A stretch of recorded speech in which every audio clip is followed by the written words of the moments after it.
ибадат кылууну баарыбызга насип этсин. Рамазан вактысында барлык нерсе токтойт. Сабактарда токтойт, суроо жооптарда токтойт. Мага келип аткан суроолорду дагы жабабыз. Себеби ибадат менен алек бололу, Куран окуйлу дегендей. Иншалла Аллах Таала бизге өмүр бере турган болсо, тынччылык боло турган болсо, Рамазандан кийин сабагыбызды улантабыз иншалла. Баарыңыздар иншалла Рамазан айында дуа кылып коюшуңарды суранабыз иншалла. Анда сабагыбызды баштасак, бисмиллахир-рахманир-рахим, алхамдулиллах, вассалату вассаламу аля расулиллах. Бүгүнкү сабагыбыз өткөн сабакты улай эле орозонун сүннөттөрү жана мустахабтарына келип токтогонбуз. Мүмкүнчүлүк боло турган болсо ошону окуйбуз, андан кийин орозону буза турган жана бузбай турган маселелер боюнча токтогонго аракет кылабыз, бирок убактыбыз жетеби билбеймин. Ошого менден бир катачылык кетиптир. Бул менин тажрыйбамдын азыгынан болсо керек, балки биз орозо боюнча сабакты эртерээк башташыбыз керек экен эле. Сабакты эртерээк токтотуп, берки сабакты эртерээк бир ай мурда баштаганыбызда мүмкүн орозо боюнча бардык маалыматтарды айтып койгонго мүмкүнчүлүк болот эле.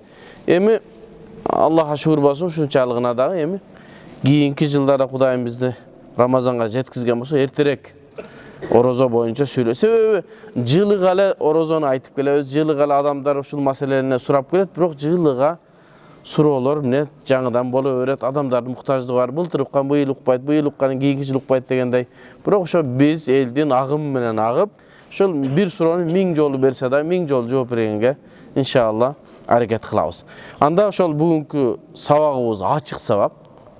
Өткөнкүдөй болуп, ар бир адам каалаган суроосун орозого байланыштуу болсун, орозодон сырткары, темадан сырткары суроо болсун, бардыгын жооп бергенге аракет кылабыз иншалла. Анан эми орозого байланыштуу болсо жакшыраак болот, себеби орозого жакын калдык, кээ бир маселелерди билип алсак жакшы болот. Анда бүгүнкү сабагыбызды ошол бир аз жарым сааттай убакытта сабак кыла турган болсок, орозонун сүннөттөрү жана мустахабтары боюнча сүйлөсөк, биринчиси ас-сухур, саарлык. Саарлык бул орозонун мустахаб амалдарынан болуп, пайгамбарыбыз саллаллаху алейхи ва саллям сухур жөнүндө көптөгөн хадистерде айткан. Сухур деген нерсе эртең менен туруп орозого ниет кылып тамак жеп жана азан айтылы электе, башкача айтканда Рамазан багымдаттын азаны айтылы электе өзүн тамактан тыйып токтотуу. Бул ушул сухур. Сухур маселеси өткөндө сабагыбызда айтканбыз, эгер бир адам эртең менен саарлыкка туруп орозо кармайм деп тамак жеп, оозун жапкандыгы бул ошол күндүн орозосуна ниет кылгандын ордуна өтөт дедик. Эми бүгүн ошонун мустахаб экендигин баяндаган хадистерге жана башка нерселерге токтоо. Ас-сухур жалпысынан саарлык кылуу бул мустахаб амалдардан, анын ичинде сүннөтү, сүннөтү фихи хуа та'хир. Ал деген нерсе саарлыкты бир аз азанга чейин, азан болушуна чейин кечиктирүү. Бизде адатыбызда ушундай болуп калган, түндө саат 12-де тамак ичип эле жатып алабыз. Багымдатка азан болгондо турабыз, жок. Сүннөт, мустахаб, сухур кылуу мустахаб. Ал эми сухурду азанга кечиктирүү бул эмне? Сүннөт амалдардан. Фихи хуа та'хир. Себеби ушул нерсе адамдардын орозосунун күндүн акырына чейин кармалуусуна бекемдик берет. Себеби 12-де тамак ичип алсаңыз, кайра багымдата турсаңыз, курсаңыз ачып калган болушу мүмкүн. Ошон үчүн эмне кылат? Ошол багымдаттын азаны болгонго чейин саарлык кылып алган жакшы. Эми пайгамбарыбыз саллаллаху алейхи ва салламдын заманында 2 азан айтылган экен. Биринчи азан бул Билал радиаллаху анхунун азаны, экинчиси Умму Мактум радиаллаху анхунун азаны. Биринчи азан Абу Хурайра Билал радиаллаху анхунун азаны адамдар саарлыкка турсун деген азан болгон. Адамдар саарлыкка турсун деген азан болгон. Кийинки Умму Мактум радиаллаху анхунун азаны болду.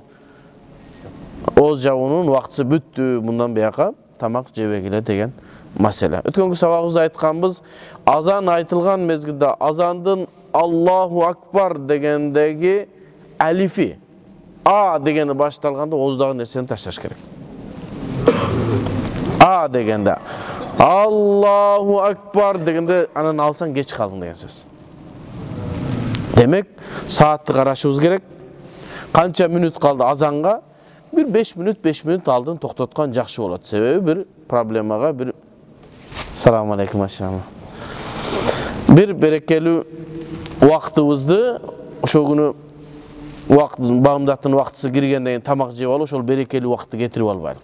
Demek 5 minut aldırak, 10 minut aldırak turup, kişine su içip, ozdu çayqap, dişti juup alganыбыз эмне болот? Talapqa ылайыктуу болот. Peygamberimiz sallallahu aleyhi ve sellem Amr ibn As radıyallahu anhu rivayet kılgan hadiste Peygamberimiz sallallahu aleyhi ve sellem berekeli hadisindeydi. Bu hadiste İmam Bukhari jana İmam Muslim özlerinin sahih kitabında bayandagan muttafaqun aleyhi hadiste ne? Biz menen ahli kitaptın orozosundagı ayırmaçılık ertemenenki kılgan sağırlığında dedi. Allah sağırlık kılbastan orozo karmaşat. Demek biz menen ahli kitap kitap eyler kimler?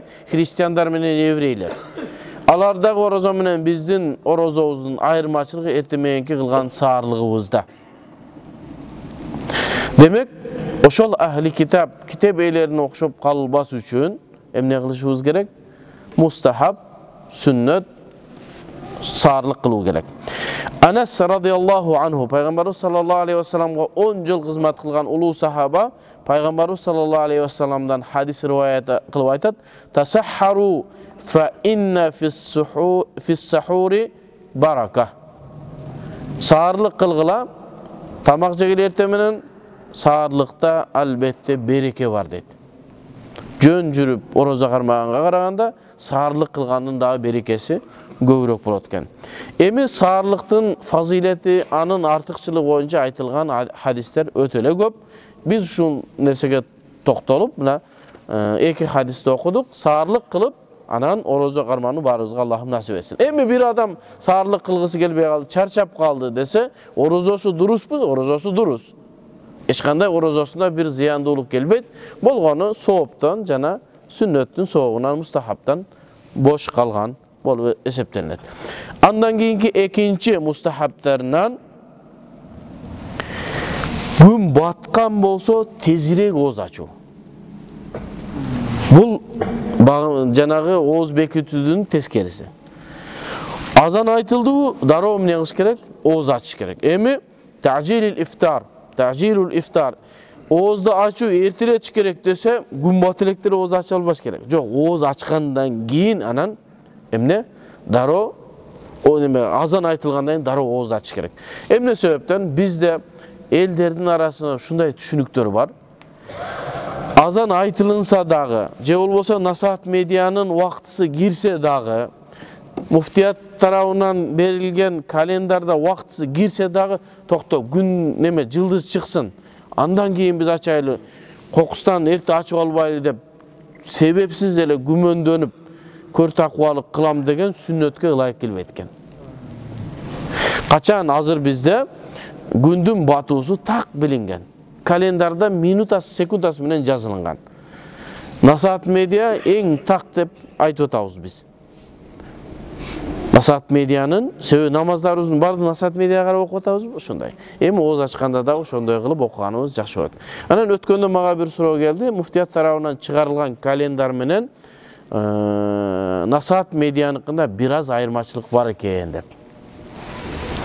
Eğer biraz ayırmaçılık bolgon bolsa al жактагы kalendardı Şeyh Habibullah Damula түзөt. Aldağı bu mesele boyunca mutakassis hadis. Bunu hem ança bir minut, yarım minut nari beri bolusu mümkün. Etiyat şarttan Nasihat Media menen ошол muftiyattan berilgen vakıtты ökönü birgelikte kılganга hareket kılış gerek. Etiyat şarttanı. Ema or arasında biraz gana vakit bolusu mümkün. Buna ошол nerse menen etiyat şartlık menen kılsak emne bolat? Jakşı bolat. Sebebi emne sebepten oğuz açardın vaktısı girgenden tezdirek oğuz açıkla dep atsa, sebebi oğuz açardan keyin bizde Şam namazı var. Şam namazının vaktısı azan aytışmayan giret de. Bizde Hanafi mazhabda azanды aytıp arkasından qomat kılat. Emi oşol Ramazan günü biraz 5 minut keşiktirip koysa ziyanı yok. 5 minut. Adamlar biraz şamşum kılıp, biraz bir nese jep, andan namazga gelse, жүрөгү ne olur? Namazda turganda tamakta oylabayt. Oşon üçün Peygamber sallallahu aleyhi ve sellem bu hadisinde oşonu maksat kılады. Biraz jep alıp tur, anan keyin namazga gelsin, belki geçiktirbesin dep. Peygamber sallallahu aleyhi ve sellem'in ulu sahabası Es-Sa'idi radıyallahu anhu bu hadiste rivayet kılat. Bu hadiste İmam İbn Hibban radıyallahu anhu özünün sahih kitabında çıkargan sahih hadistenen ne deydi? Menin ümmetim jakşılıkta bolu beret, kaçan alar oğuz açuğunu geçiktirbese, tezdetip tursa. Jakşılıkta bolu beret. Demek oğuz açardın. Vaktısı girgenden keyin dara oğuz açuu bol ne bizim sünnet ama mustahab amallardan bolup oşo menen biz ne jakşılıkta bolat ekенбиz. Peygamberimizin her bir görgözgön maseleleri, bizde üretken nerseleri, bizde oşoga çakırgan nerselerinde jakşılık var. Özübüz ne kör takva boludan saktanışыбыз gerek. Demek azandın vaktısı girgenden keyin adamlarga uşul men de bir uşunday bir masele bolup kaldı. Mağa suroo kelet da. Anan talak meselesi boyunca suroo kelet. Ana men aytam talak meselesi boyunca suroolordu telefondan çeşe albayбыз. Menden atayın bir vaqt alыңыздагы күйөөңүз менен аялыңыз менен келиңиz, же болбосо муфтияттагы алымдардын кеңешинде, же болбосо фатва бөлүмүнө барыңыз. Дегенде аны мен жөн эле анда мындай тактап алайынчы дегенден анан кээде суроолорго жооп берип атканда айтам, суроону берсем, суроону түшүнбөйт да. Же адамдарда китеп окуу аз болуп кеткенби, же өтө эле көйгөйлөр көппү? Мен айтып атам да, күйөөңүздүн оозунан эмне деген сөз чыкты? Эмне деген сөз чыкты десем, ошо күйөөм менен мен урушуп калдым, анан кайненем ушу талак бериш керек дедилер, анан айтып койду. Жакшы, эмне деп айтты? Ошону айтып койду да. Жок, эмне деп айтты? Берди. Жок, берди, эмнени берди? Алма берди, нан берди. Десем, мен кайненем менен урушуп атпайбы? Жок, күйөөңүздүн оозунан эмне сөз чыкты? Desem ошол жашабайбыз эми болду деди. Жашабайбыз болду деди же башка сөз айтты десем, эми ошол кайненем урушкандан кийин ошондой сөздү айтат да. Жок, сизге мага так айтып бериң. 15 минут убактым кетип атат. Бир эле адам эмес да, себеби телефондогу талак маселесин түшүндүрүүдө маселе ушундай болуп калат экен. Себеби ачык айтып сурап атсаңдар, суроону эми маңдай теске болуп калганда жеңилирээк болот. Ошон үчүн эмне дейбиз биз? Ошол талак маселесин сүйлөшкөндө устаздардын, молдокелердин астына барыш керек. Эми муну да кайра айтып атам да, адамдар мен бир нерсени айтсам аркасын кайра түшүнбөй атат да. Бул жерде ооз ачууну эртерээк кылуусу убакыт киргенден кийин кире электе эмес. Анан эртерээк ачкыла деди, анан кийин асырдан кийин ачып албасын. Коркуп калдым уже менчи. Ошону кайра тактап айтып атам. Убакыт киргенден кийин, насаат медианын убактысы киргенден кийин, муну кыйкыргандан кийин андан кийин ооз ачкыла. 15 минут 20 минут кечиктирбестен. Андан кийинки 3-чү мустахаб амалдарыбыз ас-сиваку фи нахар Рамазан. Оозу тазалай турган мисвакты колдонуу Рамазан айында бул да мустахаб амалдардан. Себеби Пайгамбарыбыз саллаллаху алейхи ва саллям дайым мисвак кылган. Daima misvak kılgan. Emi biz menen başka bir adamların ortasında biraz talaş mesele var. Alarım ne deydi? Erте menen kılsa bolot, түштөн кийин кылганга болбойт. Себеbi жанагы мисвак деген, арак деген жыгаштын тамыры да анда biraz даам бар. Ал даам тамакка жетип кала турган болсо, баягы жалпы эреженин негизинде ооз ачылып калбасын. Ошон үчүн түштөн кийин болбойт, түшкө чейин болот деген маселе бар. Бизде Ханафи мазхабта мен жоопкерчилик менен айталам. Бизде эрте менен баштап ошол азан айтканга чейин мисвак кылсаңыз зыяны жок. Эч кандай макрух так эмес. Жада калса биздин Ханафи Муътамад этибарга алган китептерде айтат, жада калса немеңиз мисвагыңыз бир аз кургап кетсе, суулап туруп тишиңизди тазаласаңыз эч нерсе болбойт. Себеби оозду даарат алганда Oğuzdu gusul alganda oğuzdu jууп атпайбыз, gusul alganda парыз, oğuz даратта сүннөт. Ошону чайкаганыбызда каркара кылбастан чайкайбыз, оозда бир аз суу калып атпайбы? Ошол сууну жутсаңыз эле зыяны жок. Себеби ал аз өлчөмдө болгондуктан ага кечирим. Себеби адамдар андан сактануусу мүмкүн эмес. Ошого биздин китептерде айтат, мисвагыңды сууга салып, тишиңди тазаласаң да эч нерсе болбойт. Эрте мененден кечке чейин. Fi ahirin nahari ve avvali. Ahirine çeyin, başından başlayıp ne ahirine çeyin misvak kulu Peygamberimiz sallallahu aleyhi ve sellem söylüyor. Vazaba aleyha Nabi sallallahu aleyhi ve sellem. Peygamber sallallahu aleyhi ve sellem uşul desen tımbay kılgan. Misvak menen oğuz tazalap sünnet-i muhakkada, bekemdelgen sünnet. Peygamberimiz orozoda göbürök kılatılar. Orozodan başka mezgilde dediler. Daima misvak kılıp cüretiler. Amir ibn Rabi'a radıyallahu anhu Peygamberimiz sallallahu aleyhi ve sellem şul berekeli hadisli rivayet kılıp aytat. Men Peygamberimiz sallallahu aleyhi ve sellem'din esepsiz Ramazanda oğuzun tazalağını gördüm dedi. Esepteki mümkün emez. Daim tazalap жүргөндүгүн dalalat kılıp aytат. Ошондон биздин Ханафи мазхабта мына ушундай маселе айтылган. Андан кийин дагы bir hadis var. Bu hadiste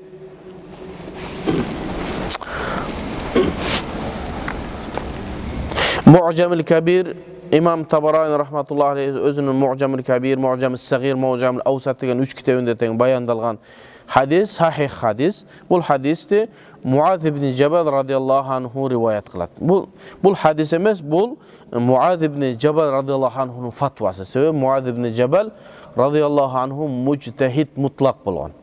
Fatva şu Peygamberimiz sallallahu aleyhi ve sellem'in zamanında fatva bergenlerden birisi Muaz ibn Cebel Yemen'e jönötpedi öyle. Oşol. Oşondan gelip suraşıptır da. Peygamber neme tişti tazalasa bolo dese Ramazanda dese ova misvak kılsa bolot dedi. Ertemenen kılış gerek bize daim ele kılıp jürse bolot dese Muaz ibn Cebel radıyallahu anhu aytat daim ele kılıp jürsen bolo öğretti. Ana men uğu atam tüştön keyin kılsa bolboyt dedi dese bekerler de ayttı dedi. Bol Muaz ibn Cebel radıyallahu anhu'nun emnesi fatvası. Demek biz ertemenen geçinde kalagan mezgilimizde oğuzumuzu tazalap жүргөнүбүздө eç kanday ziyanı yok. Şul yerde daha bir meseleye toktala geçsek, bu zubni pasta menen şotka. Biz azırkı zamanda barыбыз oşol jana arak degen daraktın tamırından bolgon son misvaka barыбыз ele jetpeybiz. Umraga barganda, hajıga barganda gana alıp kelip biraz koldanbasok, daimki günümdük işibizde bu misvakты koldan albayбыз. Al endi bizdin meçitleri satılıp atkan jana paketin içindeki al jakşı emes, jıtı jaman bol. Oozуңду tazalasan kayra mындай jagымсыз neme gelet eken. Oşon üçin biz könüp kalgan emne zubni pasta menen şotka. Emi uşunu Ramazan ayında kılsa emne bolat. Bul жаңы пайда болгон маселе болуп, azırkı akırkı Hanafi alımlar zubni pasta menen tişti juu, egerde zubni pastada dağım var go, dağım tamakta biline turmasa orozunuz buzulat. Oşon üçün alımlar makruh tahrimi aramga jakınırak de fatva beret. Zubni pasta şotka menen kılıp. Emne kılışыбыз gerek? Oğuz japkanga çeyin juup koyuş gerek. Anan oğuzdu açkandan juuş gerek. Gündüzü özü 2 mal juulat da. Bilbeyim ötele aristokratlarla 3 mal juulasa 2 mal juulat da. Oşo Oşo ertemenen oğuz japkanga çeyin juuş gerek. Andan keyin oğuz japkandan keyin juuş gerek.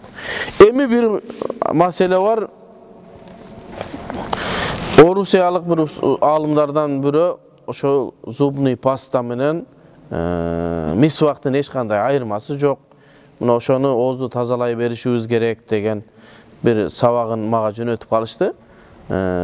Oşol ökö bir deyle. Misvakta dele dağım var. Tamağından dağımı bilinet. Zubni pastada dele şunday dağım var. Ökö bir deyle. Maksatı emne tişti tazaloo deydi. Darat meselesinde ökönün ökümü birdey dep aytabыз. Kim misvak menen tazalasa janağı aytılgan soopka jetken tiş pasta menen juusa деле ошол soopka жетет. Себеби maksat emne at-tanziful fam. Allah Taala'nın razıçılığın tabu, andan keyin oğuzu tazaloo. Eki nersede teң табылат. Ошого биздин китептерибизде эгерде bir adam misvak tapпай kalsa al-khirqa bir materialдын kesindisi менен tişin tazalasa деле ошол соопко жетет дейт. Пайгамбарыбыз саллаллаху алейхи ва саллам эгер misvak такпай калса колу менен суу ышкалап жуган ал деле ошол немени максатта ишке ашырат. Ушундай эле сооп болот. Эми ayaldardыкындачы биздин китептерибизде келет айлка жвачка бар го. Илгерки жвачка башкачараак болсо керек да. Аялдарга жвачка чакыш дейбиз, эмне дейбиз? Сагыз. Сагыз, а? Сагыз ошол мисвактын ордуна өтөт, аялдарга деп келет. Демек, максаты бир. Оозу тазалайт. Азыр кээ бир адамдар айтат, жок мисвакта башка нерселер бар. Мисвак менен зумну баста hayata өкөнүн ортосу такыр башка. Макул эми мисвакта бир мүлктөргө, башкаларга жардам берген дарылуу касиеттер бул, аны эч ким жокко чыгарбайт. Болгону оозду тазалоодо максатка башка нерселерди эле ишке. Мисалы үчүн жанагы бир кесилген материалды тазалайт болот деп аткан болсо биздин ханафилер, анан зубный паста менен щетка ал нерсени толук кандуу ишке ашырат. Эми орозого келдик. Орозого келгенде ушуну салыштырабызбы? Жок. Даратта бул тазалыкты айтып атабыз. Ал эми орозо маселесинде биздин орозобуз ачып калабы, ачылбай калабы, ал экинчи маселе. Экөөнү алмаштырып албаш керек. Мисалы, тиш тазалаш үчүн азыр медицинский мындай суулар чыккан, билесиңерби? Оозуңузду чайкайсыз, жытты кетирип тазалайт. Ошол деле жанагы неменин зубный пастанын ордун басат. Бирок орозодо аны кылган такыр болбойт. Себеби тамакта даамы билинип калат, анан оозу ачылып калуу коркунучу бар. Эми сиздерге суроо. Эмне себептен мисвак тамакта даамы билинип атса деле дурус болуп атат дагы зубный паста болбой калды. Зубный паста болбой калды. Себеби бизде кыяс деген маселе бар, анан истихсан деген маселе бар. Эми айтышыбыз керек, таксырларым, шуну үйрөнүшүбүз керек. Илим деген нерсе ушундай нерсе. Суроо жооп менен кете бербестен илимди да үйрөнүш керек. Бирөөлөр сурап калса, жана маскап кармагандар, эмнеге мындай кылып атасың караса, бул истихсан, бул кыяс деп илимий жооп бере ала тургандай болушубуз керек. Кыяс деген нерсе эреже. Кыяс десе салыштыруу деп түшүндүрөт. Ал салыштыруу, ал усулу фикhtагы маселе. Ал эми фикhtагы кыяс бул эреже деген нерсе. Бизде эреже эмне? Кайсы бир нерсе даамы тамагыңда билинсе, оозду ачат. Бул эреже. Буну кыяс дейт. Эми кээ бир маселелер бар, эрежеден чыга турган маселелер бар. Жанагы эрежелер дайым 100% эле маселеге түшө бербейт. Эрежеден бияка чыккандагы нерселер бар. Мисалы үчүн пособия баардык адамдарга бериш керек, бирок мунуларга берилбейт деп бөлүп чыгарып койгондой эле эрежелерден да кээ бир нерселер бөлүнүп чыгат. Мисалы үчүн эрежеде эмнени жедиң, жеп курсагың тоюш, бул жакта турсун, тамагыңда даамы билине турганса орозо бузулат дедик. Бирок унутуп калыптыр, тамак жесең эчтеке болбойт го. Табылып атпайбы, жанагы эрежеге түшүп атпайбы? Кирдиби? Кирди. Ушул жерде алымдарыбыз чечип берет. Ооба, эреженин негизинде ачылат. Бирок пайгамбарыбыз саллаллаху алейхи ва салламдын хадиси келгендиги үчүн бул эрежеден ушу унутуп калып тамак жегенди бөлүп чыгарабыз деп. Буну истихсан деп айтылат. Истихсан деген нерсе эрежеден бөлүнүп чыккан башка бир эреже. Эмне себептен эрежеден бөлүп чыктык десе, себеби пайгамбар саллаллаху алейхи ва саллам ушундай кылды. Пайгамбарыбыз бизге динди түшүнүүчү адам. Демек, ушул нерседе эмне болот? Өзгөчөлүк болот. Жана айтып атпайбыз, төөнүн заарасы дагы ошол бир эле коомго та уруксат берилген, башкага болбойт. Себеби ошол пайгамбарыбыз ошого гана деди, башкага жок.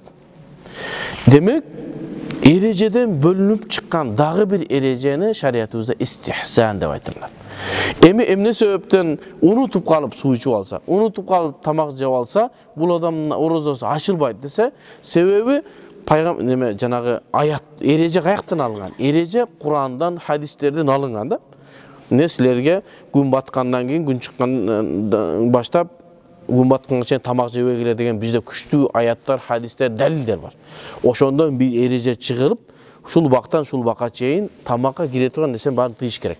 Jana jakındık kılууну tıyış керек деген dalil bu ereje. Anan oşol erejeninin de küçünde dagı bir maşhur hadis gelip kaldı. Peygamber unutup jep algan bolsаңар Allah Taala sizlerge su sunduğuңар kandırıptır, jana sizlerdi tamaktandırıptır.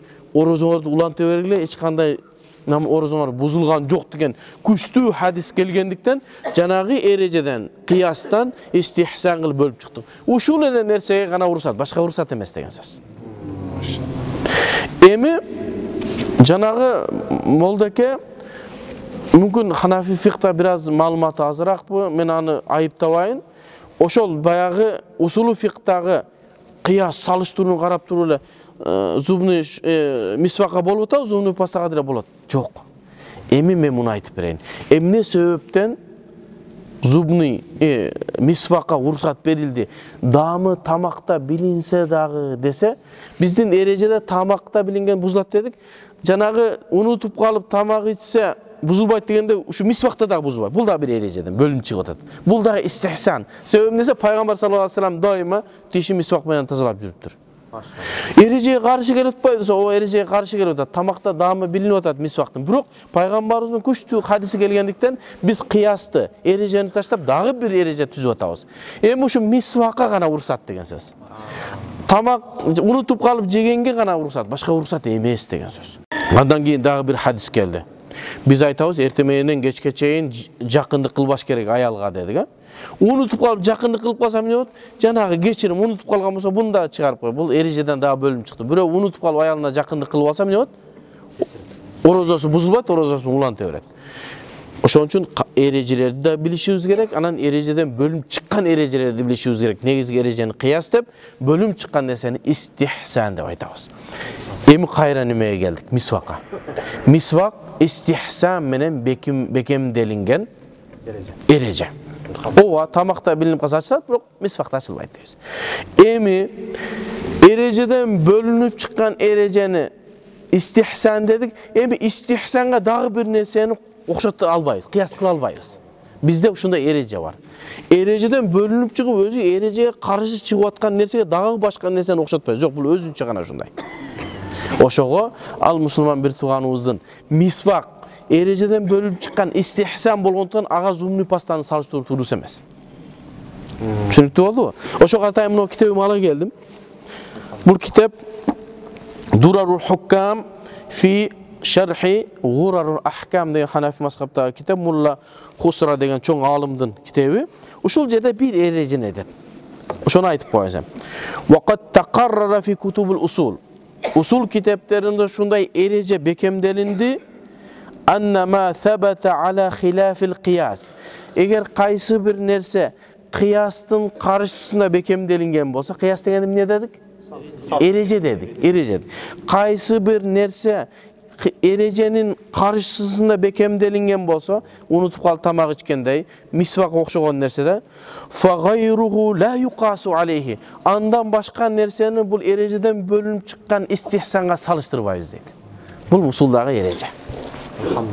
Eğer de bul fiqta aytıp atat, bирок usulda şunday erece var. Men şunu görüp kitaplarda qarap, şunu qarap, ana sizlerge aytıp koyun dedim. Demek erejeni bilişimiz gerek, erejeden bölüm çıkan masaleni bilişimiz gerek. Bölüm çıkan masale özü erejeye karşı çıkıp atkandan ağa başka nerseni salıştırbayız. Misvak erejeden çıkıp atat, demek zumny pastаны ağa salıştırbayız. Oşogo silerge eskerdi. Zumny pasta menen saktanu, tiş şuğana saktanılar. Sebebi tamağыңарда bilinip kala turgan bolso, ne bolat? Oğuz açılıp kalat. Kaffarat bolobу же каза болобу? Каза болот. Себеби эмне? Бул жерде бир күмөндүүлүк бар дейт. Мен тишти тазалаган мисвак деле болот, анан зумный паста деле болот деп ойлопмун деп адамдарда шубхат, күмөн болгондугу үчүн эскертип айтабыз, кокустан бир ошентип алса, макул күнүнө күн кармап бер, ошол күнү күндүн акырына чейин не кылып бересиң? Ачка жүрөсүң. Оозуң ачылып калды уже. Шундай Рамазанда берекелүү күндө тишими жууйм деп орозоңду бузуп алдың. Ошо бузгандыгың үчүн адамдардан уялып, кечке чейин ошол убакыттын урматына эмне кыласың? Ачка жүрөсүң, кайра элдердей болуп. Кийин Рамазандан кийин эмне кылып беребиз? Анын ордуна күнүнө күн кармап беребиз. Эми макрухат саум. Orozonun makruhtarına geldik. Bu makruhtar көбүнчөсү makruh деп айтылганда Ханафи мазхабта эреже makruh tahrimi болот. Бизде эки makruh бар. Жеңил makruh, анан оор. Makruh деген нерсе эмне билесиңерби? Жаман көрүнгөн нерсе. Эки makruh бар. Бул Ханафи мазхабта. Кейбирлер Хамбали мазхабта дагы бар дейт. Эки маселе. Makruh, анан makruh tanzihi. Оор makruh, анан жеңил. Жеңил makruh деген нерсе жылаң баш намаз окуу, башка ушундай эле көчөдө тамак жеген ушундайлар бар го. Ушулар жеңил макрух. Бирок шуну да көп кылбашыбыз керек. Калпак кийишибиз керек, намаз окуганда допу кийишибиз керек. Кичинекей китайский топудан болсо чөнтөккө салып койуш жок дегенде намазга барганда кичине баш кийим менен окуш керек. Себеби Аллах табарака ва тааланын астында жылаң баш намаз окуу адепсиздик болот деп айтылат алымдар. Ошон үчүн эмне? Чөнтөгүңүзгө бир допуну салып коюңуз. Же болбосо калпакты кийиңиз, мындай допуларды кийиңиз, сыймык менен жүрөсүз. Калпага кечеги 5-мартта гана калпакты урматтабастан дайыма кийип жүрүшүбүз керек. Мусулман адам дайыма калпак менен жүрүш керек. Кыргыз дайыма калпак менен жүрүш керек. Себеби өткөндө бир жерден окуп калдым. Калпак ушу молдолордукундай эле сезилип калды. Молдодон башка калпакты кийбейт азыр депчи. Алхамдулилла, азыр элечек менен калпакты молдолор тынбай жашоосунда кийип атышат. Устаздар, башка ислам таалимин бергендер. Ошого не кылышыбыз керек? Эми ошол макрух тахрими деп азыр мен баштайын дедим, бирок мага эскертүүлөр келип атат. Суроо жооп силердин сабакка караганда мүмкүн ушул жерде айтыла турган нерселер сиздердин берген суроолоруңуздан чыгып калса, жооп берилип калат. Ошого ушул жерден токтотойлу дагы, сиздерге мүмкүнчүлүк берейли. Орозо боюнча жана башка маселелер боюнча сурооңуздар бериңиздер. Ва саллаллаху таала хайра халқихи Мухаммад ва аля али ва сахби ажмаин.